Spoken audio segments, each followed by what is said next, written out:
Maybe you could explain briefly how electrostatic technology works.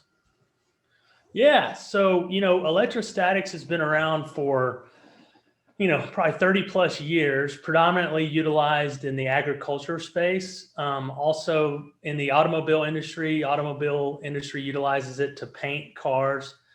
Inkjet printers utilizes the technology. And really the reason behind electrostatics is placing a charge on the droplets. So, let's use agriculture as an example. Is in agriculture, you don't want to just apply the pesticide on one part of the plant. You want to be able to protect that plant, not only 100, good coverage on the front of that plant, but also potentially on the back of that plant and along the stems. And so I always have my trusty football beside my desk, and it's just something I play with while I'm on calls.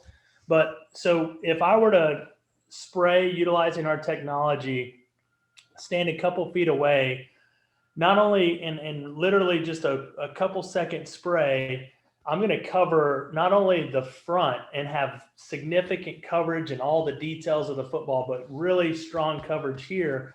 But you're also going to have coverage on the side and on the back of that ball.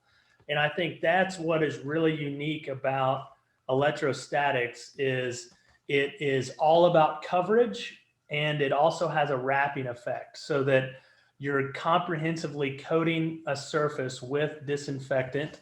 And then also you're getting areas that typically are either hard to reach or you really don't think about it. But, we all when we pull into our desk, we all grab underneath. When we sit down in a chair, we grab underneath the chair. Well, if you're wiping, spraying and wiping, sometimes you're going to miss those things. And electrostatics helps with that coverage and hitting those hard to reach spots. Why does the size of the particulates matter so much? So with particle size, there's different technologies. So you've got fogging that really is defined as anything under 40 microns. And when you have under 40 microns, you will have an inhalation risk. So typically what you want to be able to see is you want to be able to have, if you do have smaller droplets, which is okay, you just need to make sure you have the proper PPE. Not only follow what is on the back of that label for the chemical, but also from an inhalation perspective for those particles, it's important to wear an additional mask, respirator, so you don't have any inhalation risk. Over 50 microns, really that 50 to 100 micron size, you have less of an inhalation risk. It's a safer droplet.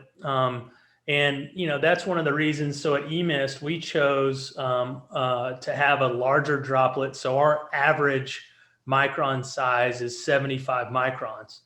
And the reason that we chose the larger droplet, number one, it is safety.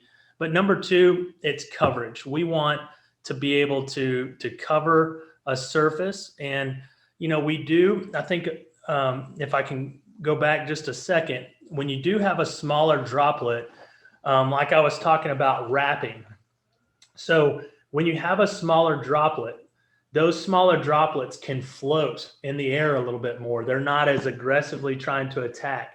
And so they have a better wrapping effect than a larger droplet. So a larger droplet's also heavier.